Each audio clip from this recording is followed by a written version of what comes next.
The state of play in the election. Here we go. Here are the latest poll averages from RealClearPolitics. Nationally, Hillary Clinton is ahead of Trump by almost 4 points.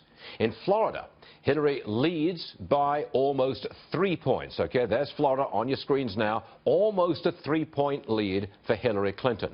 In Ohio, however, Trump leads by a little bit more than 2 points. That's the swing state of Ohio. Come on in, please. Tom Bevan. He's with RealClearPolitics.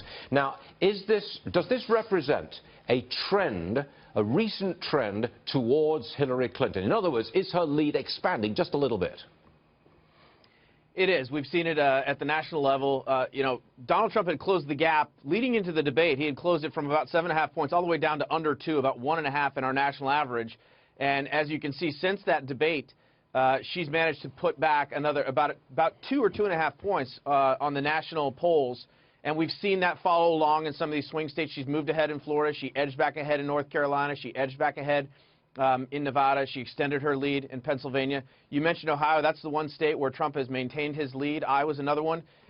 So she definitely managed to regain some of her lost ground, but not a lot. I think Trump is still within striking distance, and I think you're right, Stuart. I think this Sunday night's debate is going to be a really important piece of the puzzle. Now, am I right in saying that Hillary's bounce, limited though it may well be, is a direct result of debate number 1? Is that accurate to say that?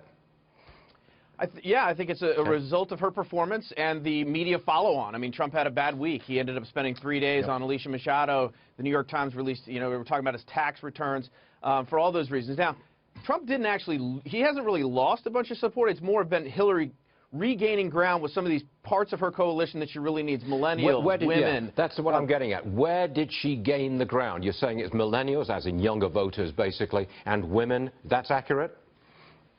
That's right. College-educated white voters in some of these suburbs who had drifted away from her and toward Trump over the previous few weeks. She seemed to regain some ground with them. Independents a little bit as well. You put all that stuff together, and that's why I think she was able to sort of regain her cushion in the national polls and in some of these swing states. Tom, you're the guy who does the polling business. Would I be right in saying that Sunday night, the second debate, that is the moment when Donald Trump must stop the rot? You want to say that?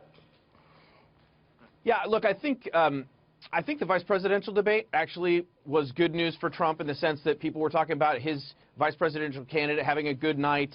And if Donald Trump can add to that by having a good night on Sunday, he might be able to regain momentum in this race. Again, still a month left and another debate after this, but Sunday night is an important piece, an important moment in the campaign for Donald Trump to sort of regain the offensive here. Otherwise, he's going to fall too far behind. There won't be enough time left for him. Tom Bevan, RealClearPolitics, thanks very much for joining us. We will see you again real soon, sir. Thank you very much indeed. Now.